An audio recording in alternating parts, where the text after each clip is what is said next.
The digital yuan was promoted as a breakthrough in money. Years of pilot programs, heavy state backing and media coverage aimed to create a future where citizens would use state-issued digital cash for everyday payments. Yet adoption has remained modest. Most people still rely on Alipay and WeChat Pay, and international settlement has not, of course, shifted away from the dollar yet. At first glance, the project appears to have failed, but that failure may have been part of the design. Perhaps the digital yuan was never intended to dominate retail payments. It was the first step in a deeper strategic evolution.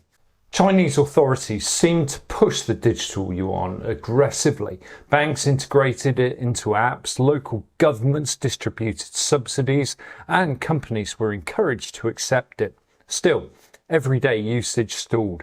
Alipay and WeChat Pay dominate due to convenience and integrated financial services. Political and surveillance concerns also limited adoption, much as they have done in the West as well. Perhaps citizens were wary of a digital currency that could track every transaction in real time. Internationally, the digital yuan has not meaningfully challenged the dollar at all. Cross-border payment pilots exist but are small and tightly controlled. By conventional measures, the digital yuan has underperformed. Yet the narrative of failure may be deliberate. Framing the CBDC as a flop reduces domestic resistance. It avoids the perception of forced adoption. Internationally, it signals caution and pragmatism, which allows Beijing to pivot toward a subtler offshore strategy without triggering geopolitical alarm. What looks like retreat may in fact be a calculated step to enable the next stage to take place. For Beijing is now exploring yuan-backed stablecoins. These would be issued by private or semi-private actors under state approval. Unlike the centrally issued digital yuan, stablecoins can circulate offshore, avoiding domestic friction and political scrutiny. The architecture is simple but powerful. Each token must be fully backed by liquid Chinese assets, such as People's Bank of China bills or sovereign bonds. Offshore holders of these tokens are indirectly financing Beijing's borrowing. By outsourcing issuance and risk, the state retains strategic benefit while insulating itself from any potential redemption stress. Offshore circulation also carries geopolitical weight. Yuan stablecoins could provide new rails for international trade, particularly within Belt and Road countries, and enable Beijing to extend the yuan's global influence without forcing domestic adoption. Over the next decade, widespread offshore stablecoins could shift global power dynamics, challenging the dollar's dominance in certain markets and creating parallel channels for financial leverage. This circulation allows China to internationalize its currency quietly and strategically, giving it influence without overtly confronting existing dollar infrastructure. I was certainly curious how the multipolar narrative would respond to the easier dollar access enabled by the Genius Act and digital wallets. This move seems to provide the answer that I was looking for, an illusion of competition. Even with private issuance, the state maintains substantial control. Stablecoins are programmable, transactions can be monitored, compliance enforced, and accounts can be frozen if regulatory rules are triggered.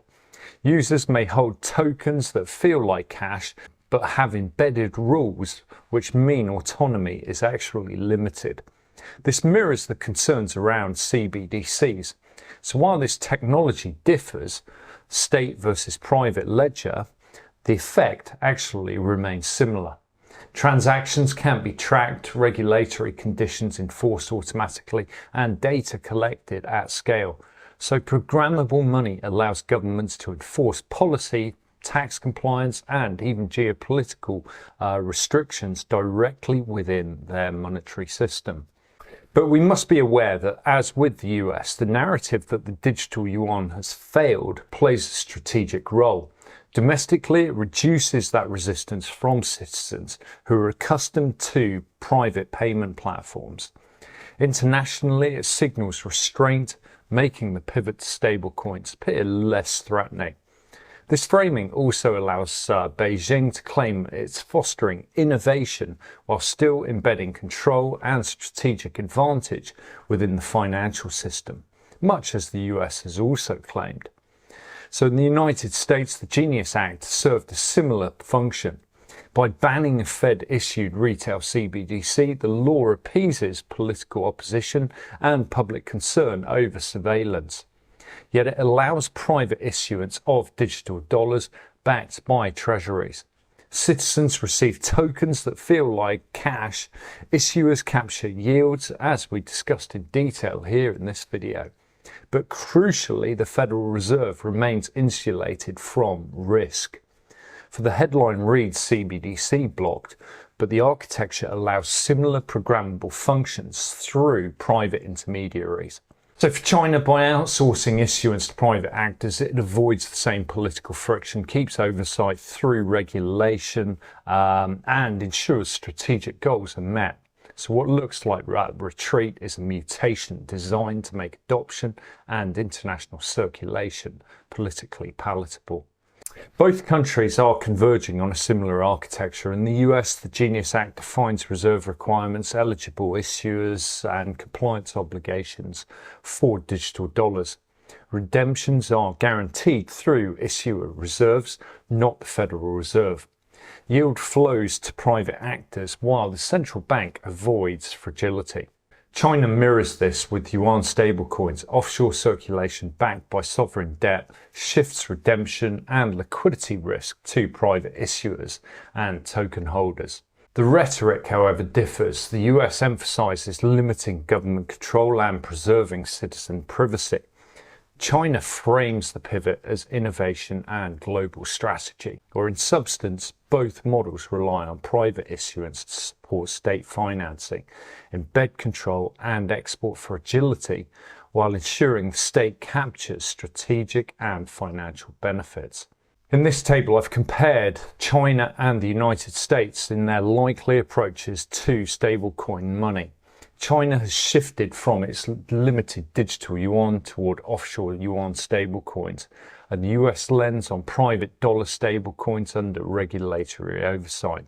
Both outsource risk to private firms and citizens, extend monetary reach abroad, and contribute to what is actually a supranational programmable debt system. Apparent differences in strategy and rhetoric conceal their shared role in building the same global financial architecture. CBDCs place the burden of stability on the central bank. If confidence falters, the central bank intervenes. Stablecoins move fragility outward. Private issuers must manage reserves and liquidity, and users bear redemption risk. If backing assets lose value or cannot be liquidated quickly, holders can face losses. A collapse could trigger fire sales of government debt, causing distress across financial markets and losses for ordinary users. Governments might selectively intervene, protecting systemically important issuers while allowing smaller participants to fail. This structure channels risk away from the state while consolidating yield and control within the permitted ecosystem. It could well be that the point of the digital yuan was never to dominate domestic payments. Instead, the goal may have been to build a controlled, programmable monetary system that easily extends Beijing's reach offshore while privatizing the risk. Offshore circulation allows the yuan to gain international traction, potentially challenging the dollar in select markets over the next decade. The state secures financing, strategic influence, and programmable oversight, while private actors and users carry that fragility. The United States is converging on the same model. Genius Act stablecoins permit digital dollar circulation, private profit capture, and regulatory enforcement while shielding the Federal Reserve from risk. Both countries are creating programmable privatized wrappers for sovereign debt, subtly redesigning the monetary infrastructure. In this context, CBDCs have not failed, they have evolved. What looks like a retreat is a deliberate mutation. Money is now digital, programmable and privatized, with profit flowing upward and risk exported outwards. The critical questions are who now carries that fragility and whether the public understands that the mutation of money is definitely underway. For I fear they truly do not. Now, thanks so much for watching. Do check out these other videos on stablecoins if you want to know more, and I look forward to seeing you next time. Bye bye.